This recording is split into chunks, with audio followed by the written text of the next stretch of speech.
So, with the announcement of Marvel Rivals Season 2, starring the Hellfire Gala, a well known party for all of the X Men members, I thought this would be a good time to compile and go over where exactly all of our X Men are by the end of Season 1.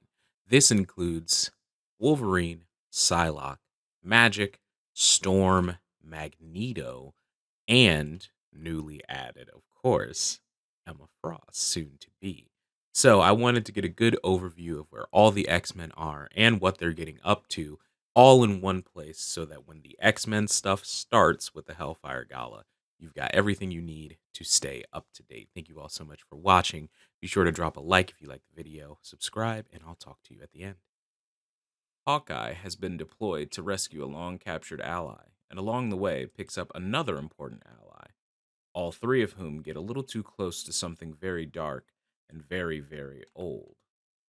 In the year 2099, the ever present mega corporation known as Alchemax has gotten their hands on everyone's favorite soldier sickle, and a team of resistance, including a super serumed Black Widow and a very tough looking Wolverine, make a move sooner rather than later. My name is the Riddler, wrong universe, I know, and this is Marvel Rivals Season 0, A Crack Team. So, we kick off with Hawkeye aboard the Quinjet headed to Antarctica on a solo rescue mission. Funnily enough, he is being sent to rescue a post brainwashing Bucky Barnes as he was deployed to infiltrate the base, but unfortunately has been captured. Hydra has, of course, been trying to replicate the super soldier serum again, and Hawkeye is on the case primarily to rescue Bucky, but it's implied by Agent 13 that destroying the research sure would be nice, seeing as they're into something a bit darker and more occult this time. Hawkeye descends on the facility, taking out Hydra soldiers along the way. He manages to find Bucky, but is attacked by a Hydra super soldier after opening his chamber. Just as the super soldier started to get the better of Clint, a mass of squid like Eldritch appendages makes quick work of his opponent. This arm is a part of Bucky now, instead of his usual cybernetic arm. The pair run through the facility as Hydra chases them, eventually coming to a stop in a chamber with a heavy door. Statues adorn the walls, and one had an open and radiating portal. Hawkeye can tell that something is trying to come through, but for some reason his brain won't let him process what it is. Winter Soldier approaches the altar and lets his tentacles slide into the groves. Bucky is then flooded with his own memories of trying to stop this mess, and memories of being captured, as well as memories of them removing his cybernetic arm and growing tentacles in his shoulder. As a tentacle emerges from the portal and grabs at the Winter Soldier, he tells Hawkeye to slice off his arm so they can close the portal. Hawkeye reluctantly obliges, and to their joy, the portal is indeed shuttered, but with it, their only means of possible escape. However, just as the lab starts to come down around them, the portal sparks back to life, and through it comes a spinning red, white, and blue shield. Apparently, Steve Rogers' friends in Wakanda were able to open a portal to this energy signature, though this is not the Steve either of them knew, who had died only earlier this week. They step back into Wakanda, and Bucky is gifted a Chronovium Vibranium arm, and he tells Bucky that after the arm is attached, he would need both his and Hawkeye's help with a favor. Now we're going to switch perspectives to the Black Widow, Natasha Romanoff, who is in Tokyo doing what she does best, gathering intel for her fellow freedom fighters. She's followed her web of contacts and their intel to look into Alchemax, a multinational super company with, as she describes, far too much power. She muses on how this would be an impossible job for most, even for some of the web warriors, but this Black Widow was over 100 years old and was given the super soldier serum by the great late Nick Fury. Nat has been doing this for a very long time.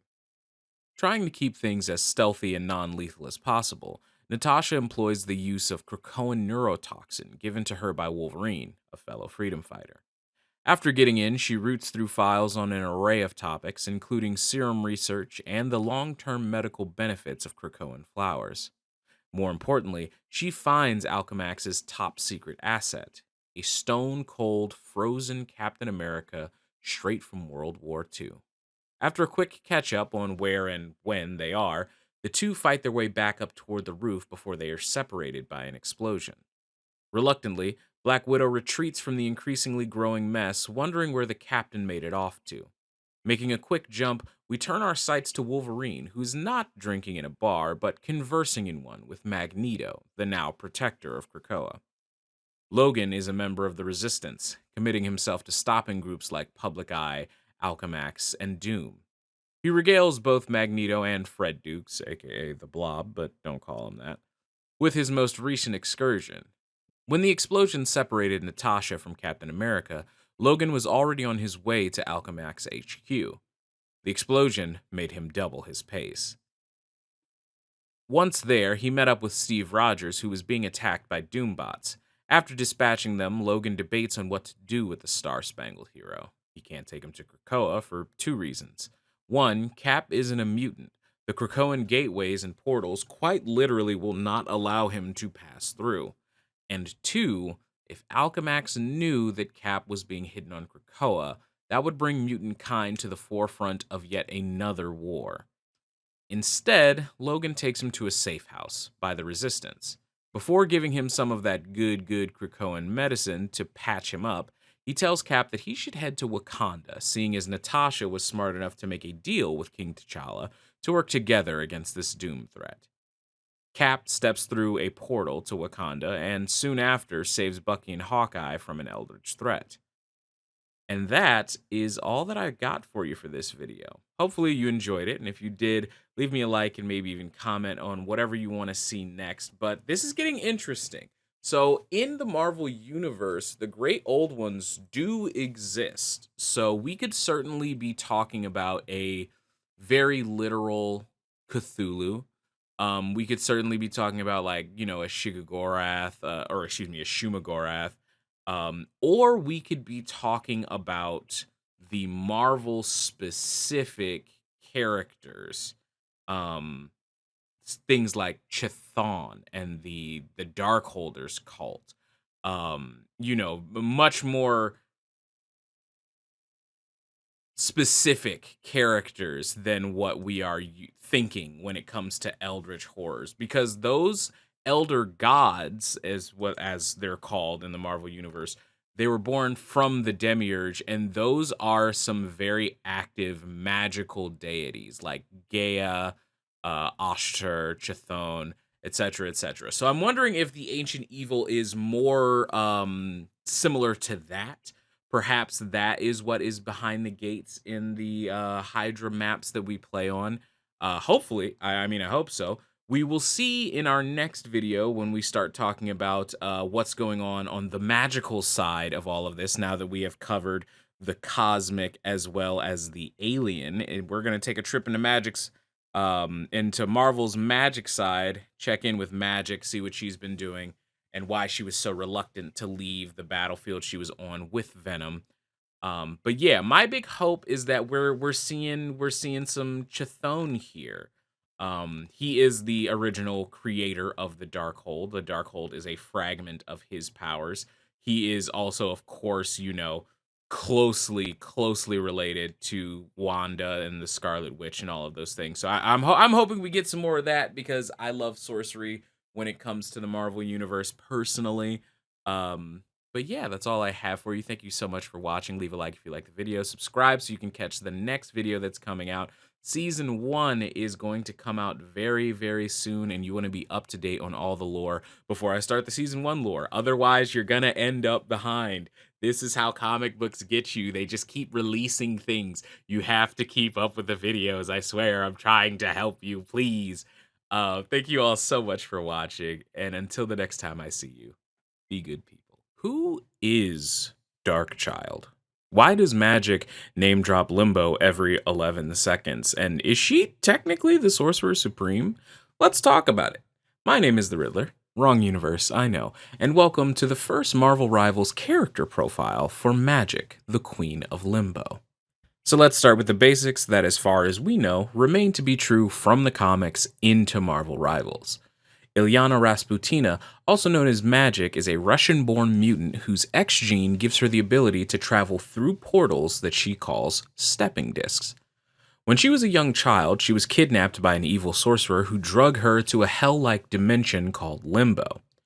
The trauma of this event caused her X gene to activate at only the age of 6. Quick lesson about X genes: most mutants have their abilities awaken when they begin the process of puberty. However, intense traumatic moments can activate it early, which is exactly what happened to Ilyana. After the X-Men, including Kitty Pryde, try and rescue the young mutants, things go awry and Ilyana is stuck in limbo essentially for what on Earth is a few moments, but we find out that in limbo, it is a few years. This is important. Keep that information in your mind. 7 years, in fact, to be exact. In a matter of minutes, that time passes on Earth. While stuck in limbo, Ilyana manipulates her own life force to create the Soul Sword. By the time she returns to Earth, she is a fledgling mage in her own right due to having to use and adapt to magic naturally to survive in limbo. However, she returns to Earth noticing one particular issue. Her magic on Earth is nowhere near as potent as it is in Limbo. This leads to a couple of different problems. While Ilyana can still summon her stepping discs, they are nowhere near as powerful as they were when they served her in Limbo. In addition to that, Ilyana struggles to understand how the magic of Earth even functions. See, the plane of Limbo is a dark-aligned plane, so thusly you use dark magic when manipulating the natural magic in the plane of Limbo. This is the magic that Ilyana is used to. It is a magic that is tempered by rage, sadness, emotion. So she has learned to control her emotions in order to control magic in Limbo. The magic of Earth, however, is not so simple. It is a freakish combination of both dark and light magic due to the constant Old Ones and the Dark Old Ones who fight over the material plane of Earth.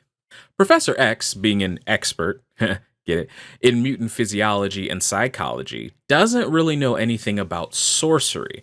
So, while he can help Ilyana learn to manipulate her stepping discs, which are a very important thing, he can't help her learn how to better manipulate the magic on Earth. While they look for a teacher, Ilyana continues to hone her skills of her own accord, eventually becoming so powerful and well known by the demons of Limbo, which she still frequently goes to train herself, that those demons actually crown her the Queen of Limbo. However, spending so much time in the dimension of demons and wielding her literal soul as a blade while training has, as she says in the game, blended her soul a bit with the plane of Limbo. And this has led to the formation of Ilyana's id, Darkchild. Now, there are a lot of different comic book moments with Darkchild. I'm sure someone will leave a comment down below telling me how I'm totally wrong about Darkchild, but what I remember from the Young Mutants comics that I read is that Darkchild is essentially Ilyana's darker half. Darkchild is the culmination of the dark emotions that Magik has sort of forced together and sometimes weaponizes when she's trying to fight and survive in Limbo. There are times of extreme stress and pressure and just general trauma where Darkchild actually steps forth, kind of like how the Hulk works for Bruce Banner. And similarly, Darkchild is much more strong and much more potent than Magik, but Darkchild is also a creature of pure instinct and total savagery. So, very, very dangerous, not something that she actively tries to do basically ever. It's really a last resort. Darkchild has even less regard for the lives and well-being of basically anyone and anything than the already cold and pragmatic Ilyana. After a lot of comic book shenanigans, Ilyana decides that she does need better mastery over her magic to best serve both Earth as an X-Man and Limbo as its ruler. She eventually sought out one Dr. Stephen Strange. Strange was in awe of her latent magical abilities. Magik's stepping discs are not just short-range teleports. They're not even just long-range teleports. Illyana's discs are potent enough that she can teleport through time. She can teleport through time. So the next time that a Magik survives something by like portaling 4 inches when you're playing Marvel Rivals, it's actually not bullshit. It could be way more bullshit than it is. Her portals are ridiculously powerful. The caveat to that power, however, is the further she goes and the less she knows about where she's going, the, let's say, wilder her teleportations get. In fact, this is actually how her team up with Black Panther and Psylocke works in the game. She grants them a mote of her power and it allows them to reverse time, restoring their HP. Magik is in fact so powerful a sorcerer when inhabiting her home plane of Limbo that she is the Sorcerer Supreme of the plane of Limbo, because the title Sorcerer Supreme is given out by dimension. So while Stephen Strange is the Sorcerer Supreme of our dimension, technically it's currently Clea Strange, but each plane has a different Sorcerer Supreme. The Scarlet Witch that appears in Marvel Rivals, for example, is the Sorcerer Supreme of her dimension. That's why Stephen Strange reaches out to her in the first place. So now that the basics are out of the way, let's wrap up by talking about a couple of things that remain to be seen in Marvel Rivals. In the comic books, the Soul Sword is not only her weapon, but it is also her crown. Whoever wields the Soul Sword is recognized as the ruler of the dimension of Limbo. This is basically because the demons recognize that Illyana is probably dead if anyone else rolls up wielding her sword. So they're the queen if they killed the previous queen, because Limbo is that kind of dimension. Her soul sword also traditionally cannot harm mundane creatures or objects. It just passes through them. So I wonder if Chronovium and the time stream entanglement has made everyone just a little magical, whether they know it or not, which actually might explain a few things. But that's for another video. Let's move on to the meme question, right? Why does Magik bring up Limbo so often? I admittedly didn't even notice this until the internet started talking about it a lot, but she does bring it up like every other voice line or so fair game, I guess.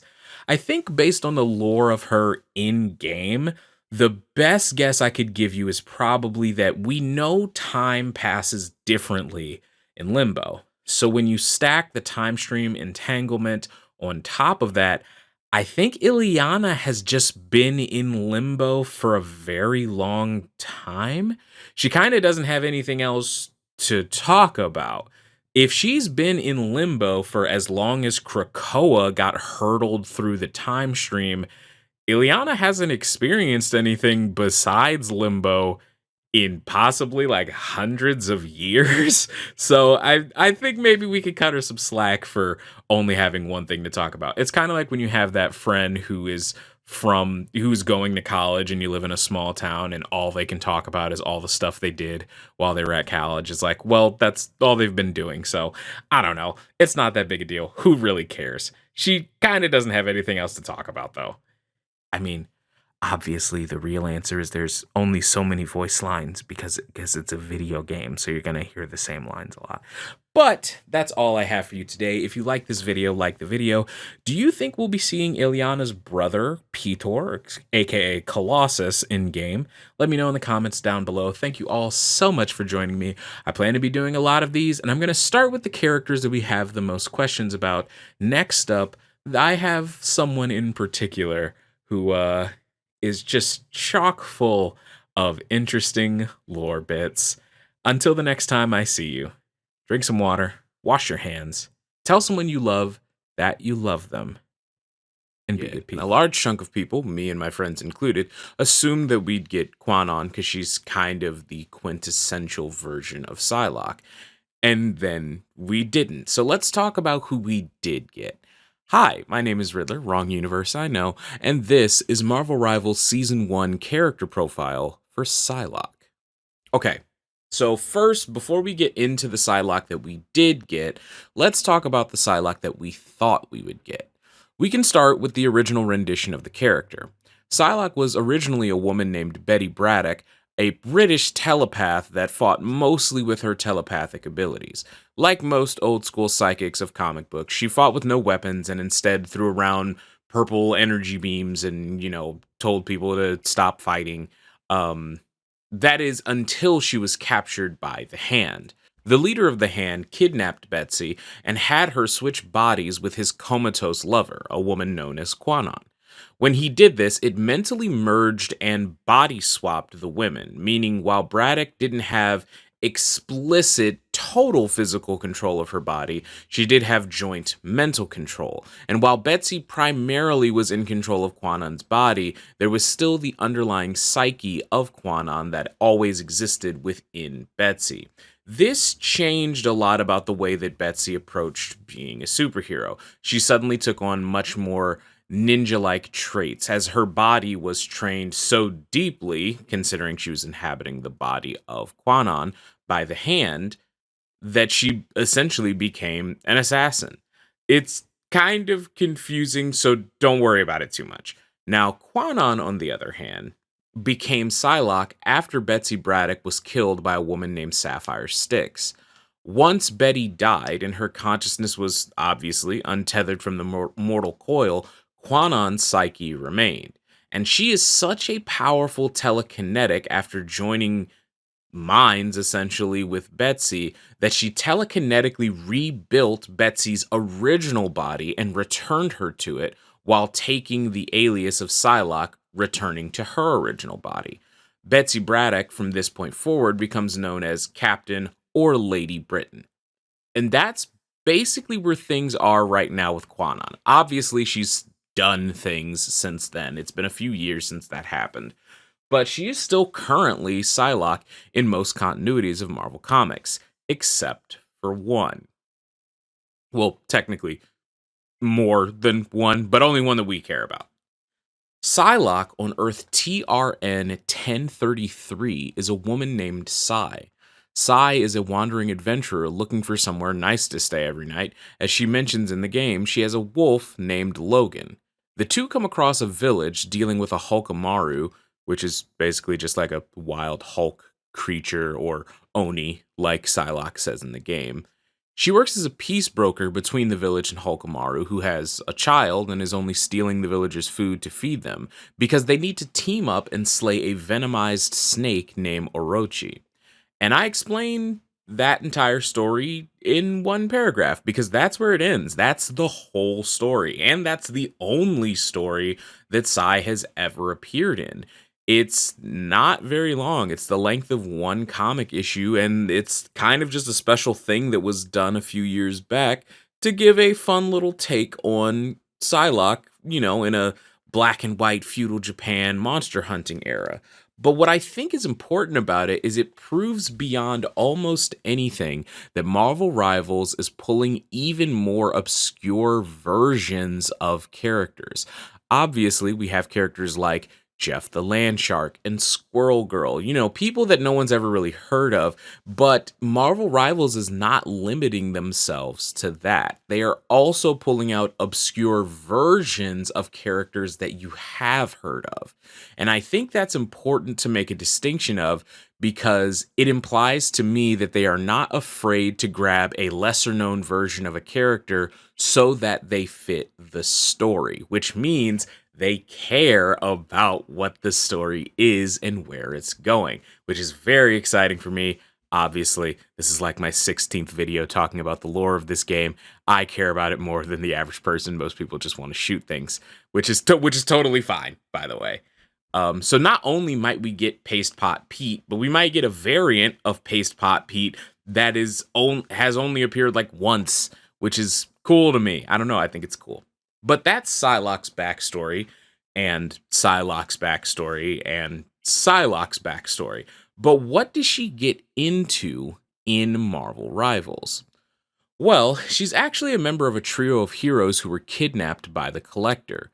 These are three characters we haven't really talked about yet here on the channel, but Mantis, Jeff the Landshark, and Psylocke were all taken by the Collector to serve as part of his weird-ass Art Deco fetish of exotic beings. Psylocke was kidnapped amidst the chaos of the time stream entanglement, much like Mantis and Jeff, but the three managed to link up and escape on one of the Collector's starships. The Collector, however, is a selfish man and tries to chase them down, and he almost recaptures them until they glide through space past an Akanti. First introduced in Uncanny X Men 156 by Chris Claremont, an Akanti is a billions years old space whale with a soul so pure that it physically cannot bring itself to harm anything. However, even as this creature wails in pain, one of the two psychics reach out and ask for help. It obliges, hiding the ship within its gaping maw and saving them from the Collector. Once inside, however, Psylocke recognizes that the pain it's going through is the same pain she felt in her last Oni hunt before being captured. A massive swarm of insect-like Oni. Mantis corrects her when she calls them demons. This is actually a race of parasites called the Brood. Now, I could explain the Brood, and perhaps there is an implication made by referencing the Brood here, but I'm not going to do that until I know for sure that I need to, because that would take forever.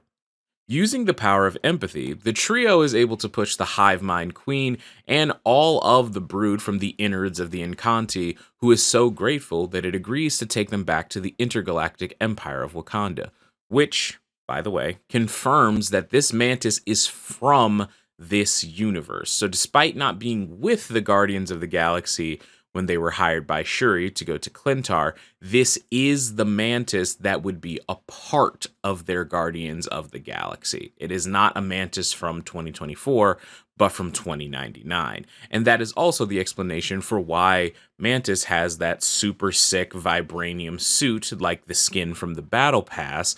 It is because she was hired by Wakanda to investigate things, and part of that payment, presumably, was this new suit for Mantis. Also, as a personal sign of thanks, Jeff cleans the space whale's teeth, which I think is really cute.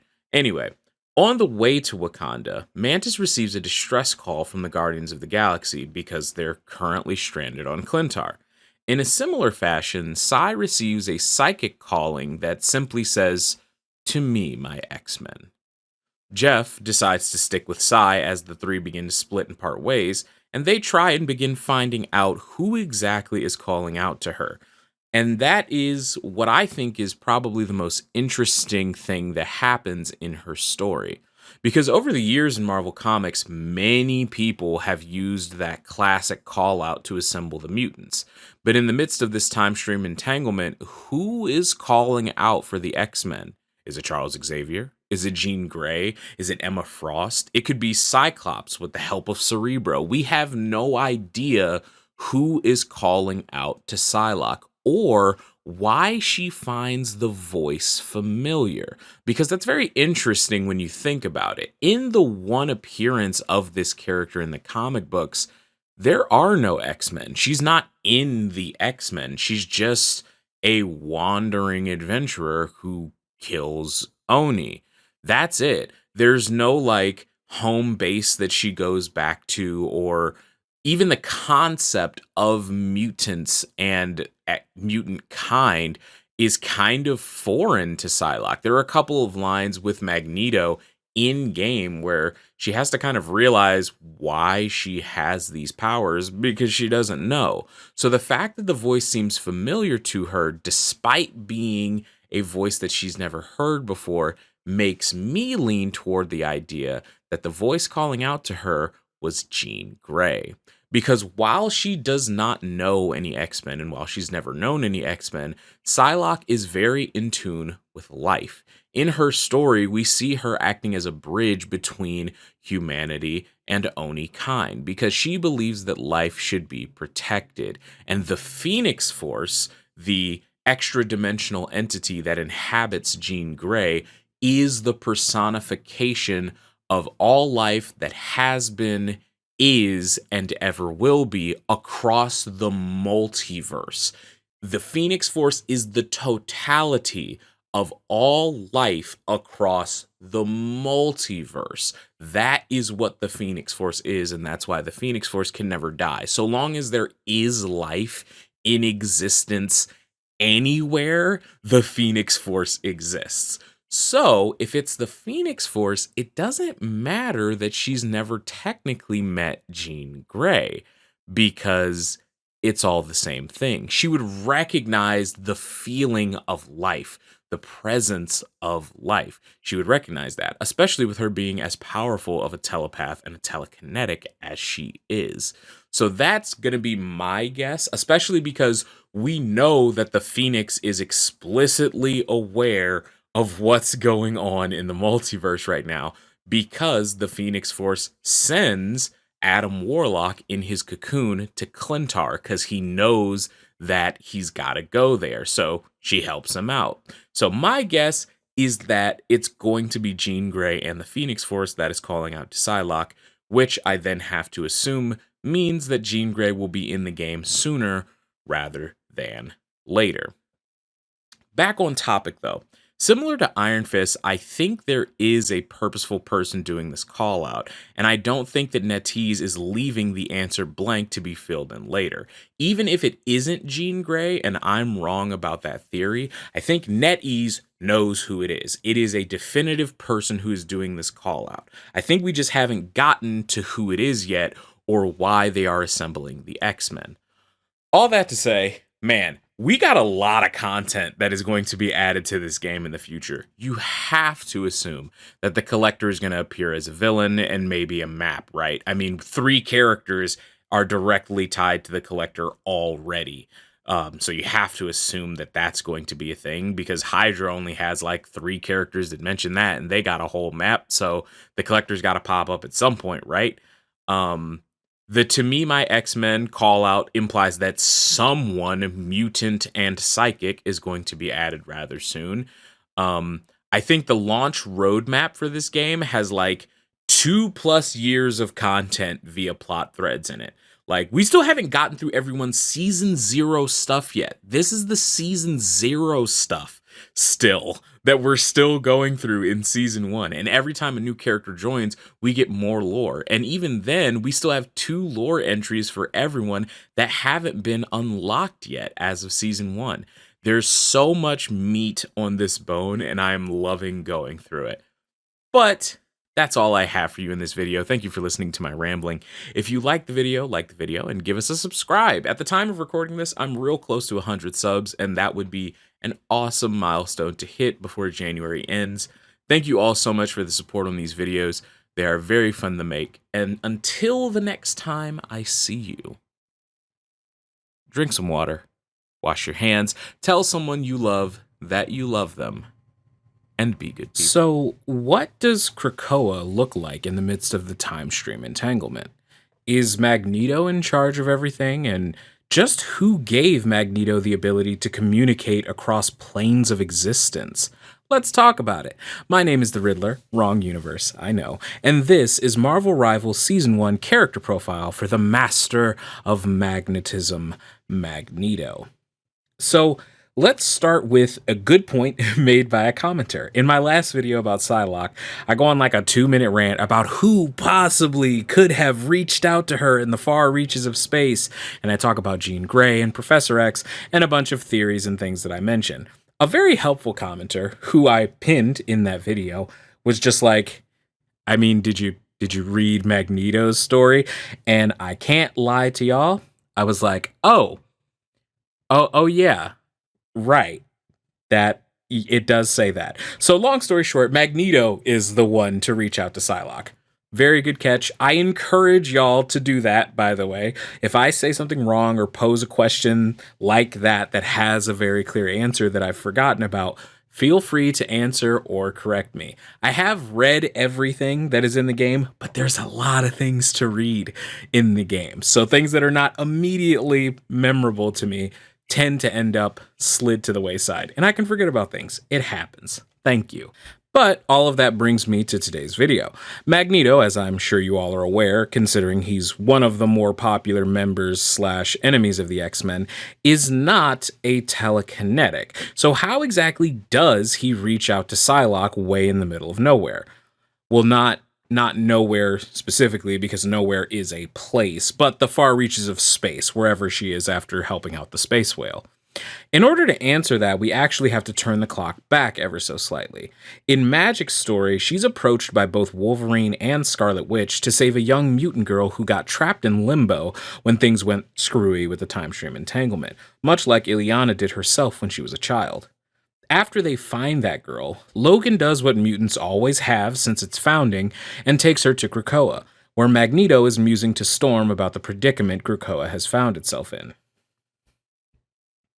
See, while Krakoa is currently in 2099, and this is the same Wolverine that we have seen in the stories before, working with Cap, working with Widow, etc., Krakoa, both the land and its denizens, are from 2024. They are from the timeline with the 2024 Doom. However, the time stream entanglement threw them essentially into the future. It flung them all the way to 2099.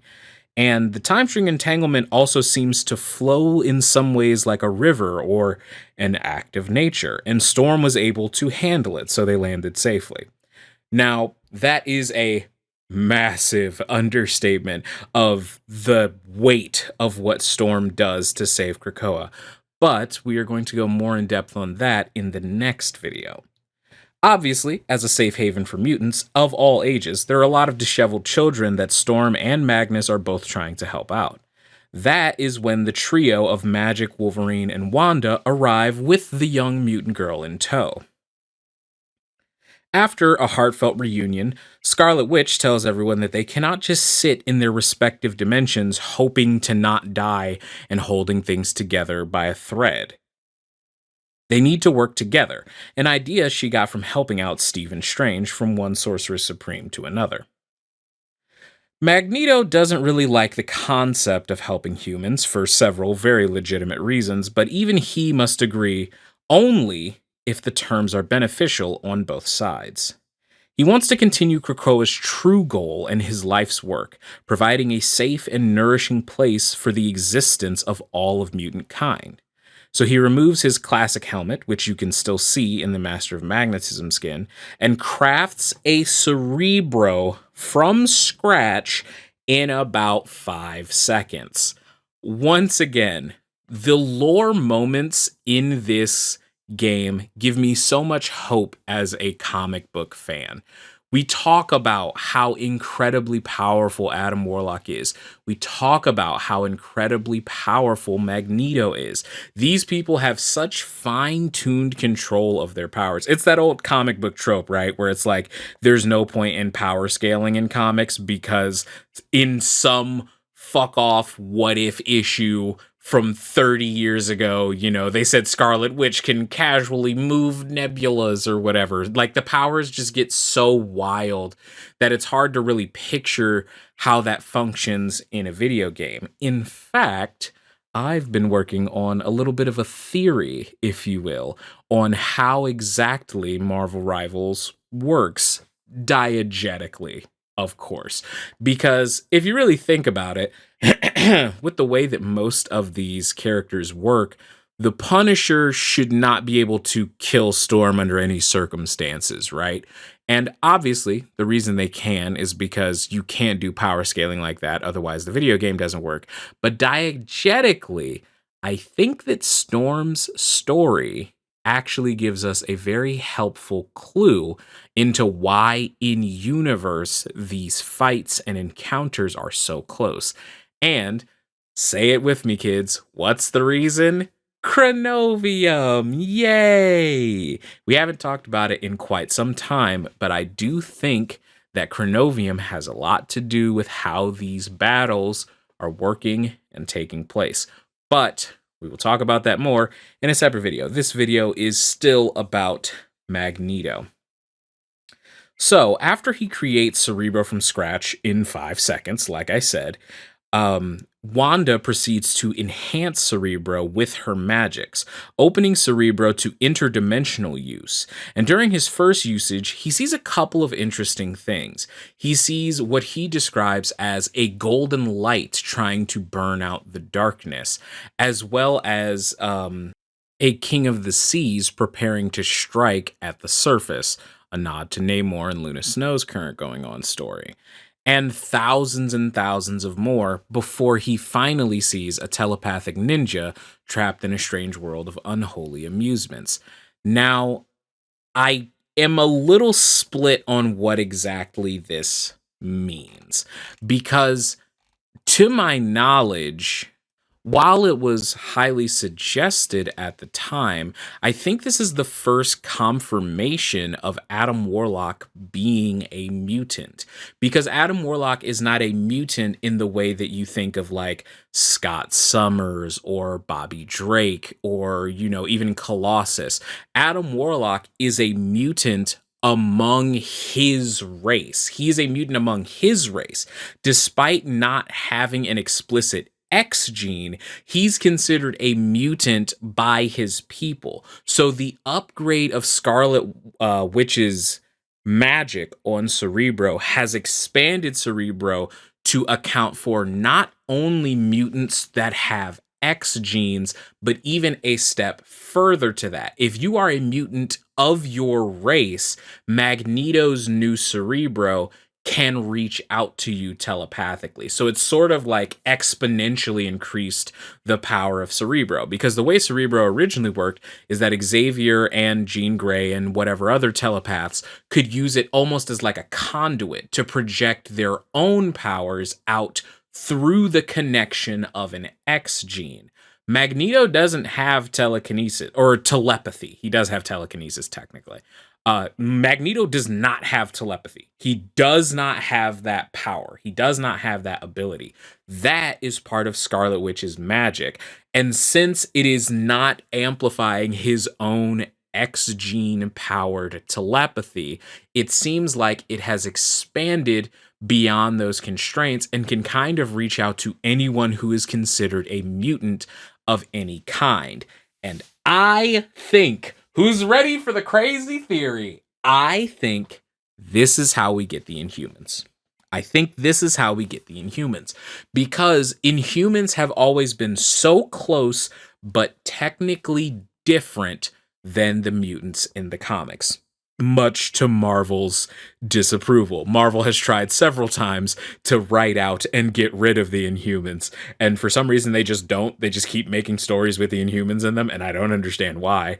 But like Miss Marvel was turned into a mutant from being an Inhuman. They're very close, almost to the point of being the same thing, but they aren't. There are things that affect mutants that don't affect Inhumans. Things like the Terrigen Mist and stuff like that. They are different. But with Wanda's upgrades to Cerebro, they might be close enough that it doesn't matter anymore.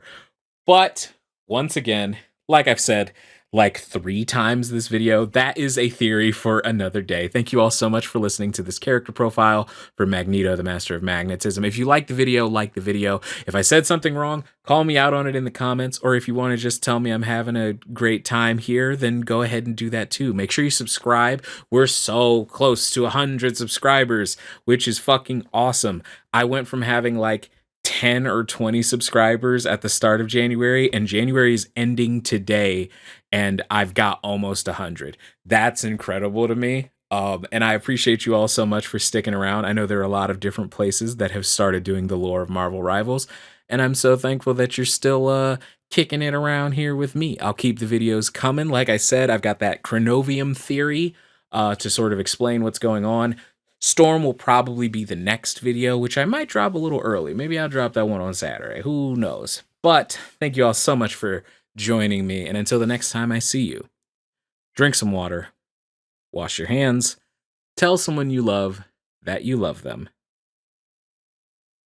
and be good people. Storm is probably one of the most well-known designations of mutant. For a lot of people who are casual comic enjoyers, she is the Omega level mutant. But how does that stack up in a world that's laced with chronovium?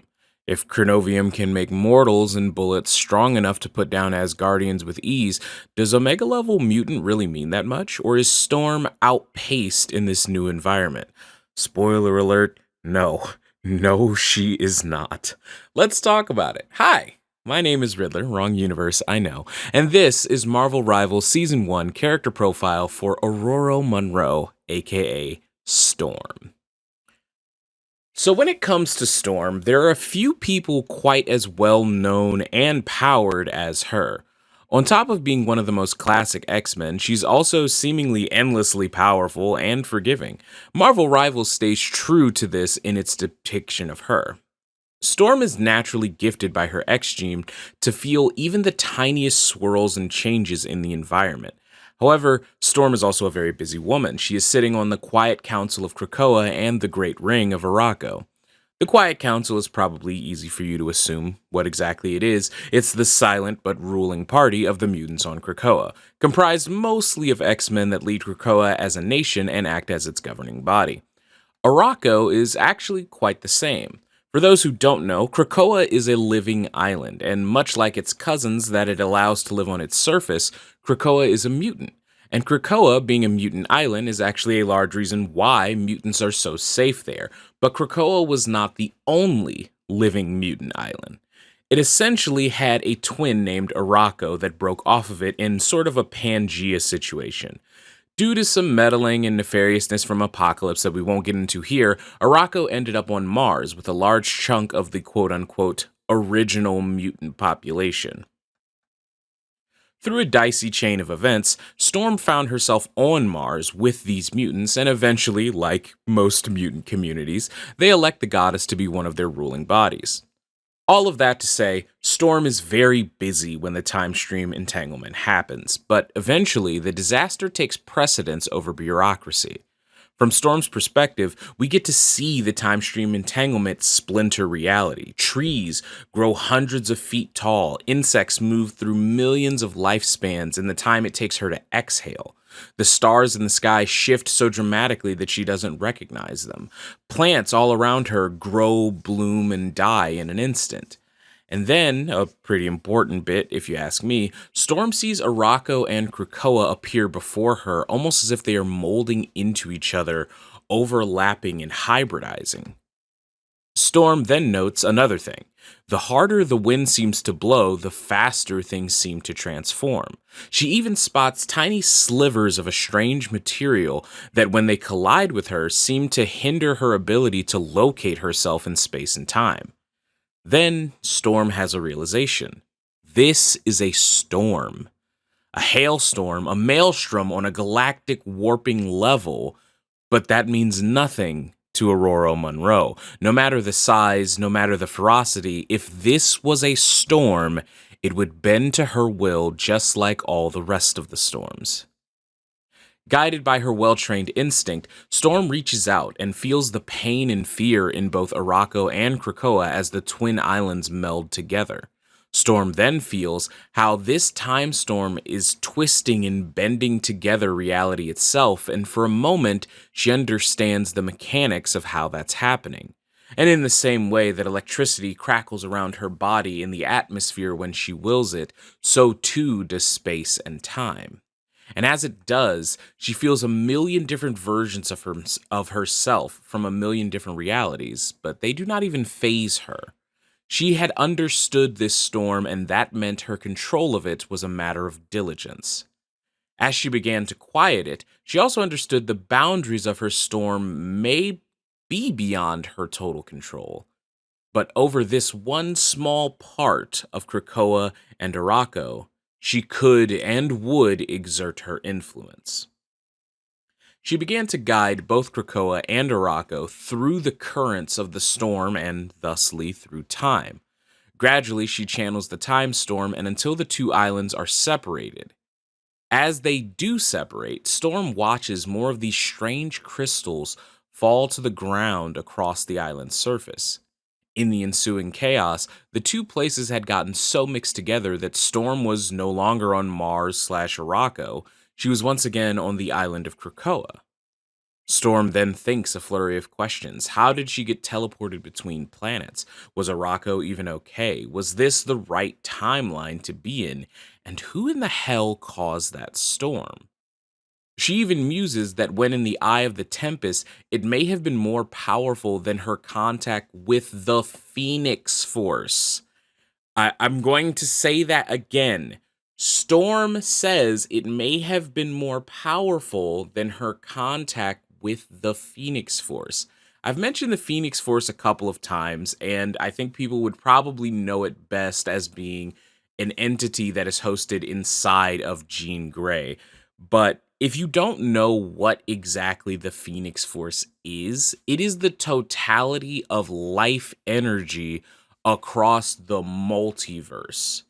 That means their universe, the MCU, the DC universe, our universe. The Phoenix Force is representative of all of the life energy across everything. It is the collection of the collective life energy. And Storm feels the time string entanglement and goes, that might have been stronger than the Phoenix Force.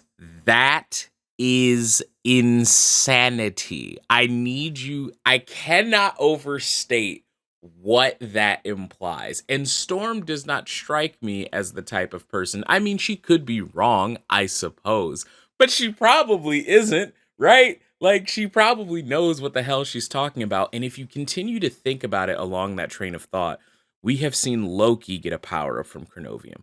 We've seen Hela get a power up from Chronovium. We've seen Thor and Mjolnir get power ups from Chronovium. This shit is so strong. It's so powerful. It's so potent. And I think as the story continues, it's just going to get more and more and more obvious. And I'm personally waiting for like chronovium poisoning or something like that, you know what I mean? Because as Storm does realize the flakes of crystals that lay thick on the ground like a mineral made of time, she doesn't know what this is, but we know for sure that it's chronovium. And implicitly, since we had that scene earlier in her story in the midst of the storm, how the tiny slivers of material were hitting her skin and dissipating, and they were making it hard for her to place where she was in time and space. It kind of messed with her senses, but it dissipated as it hit her. And I think this is when chronovium like infused in Storm. I think it has bled into her. It has almost certainly affected her X gene and almost certainly affected her powers. And I feel like it is a fair leap in logic to assume that this is how it worked for everybody. Everyone who was embroiled in the time stream entanglement, even if they, didn't know how to get themselves out of it, like how Storm did, they probably got infused with chronovium at that moment. Because when Thor is captured by Loki and he calls Mjolnir to him, he is surprised to see that Mjolnir is laced with chronovium. So it's not that like this is an active process, it just happens and suddenly these things have chronovium in them. And I think through Storm's story, we see what it looks like when that happens. But back on topic, back to Storm. There's only a little bit left. She then decides that both Xavier and Magneto need to be briefed on whatever the hell just happened. But Xavier should probably know first if Storm can find him. So that was wild as hell. That's her whole story, right? I cannot wait until we get more X-Men so we can get more story on what the hell is going on Krakoa and on Arakko. I think that this story makes a very specific reference to the idea that people from Arakko could also now be on Krakoa and vice versa. And on top of that, Storm says that she wants to tell Xavier first, but the next time we see her in the lore chapters is in Magneto's chapter, and they're on Krakoa.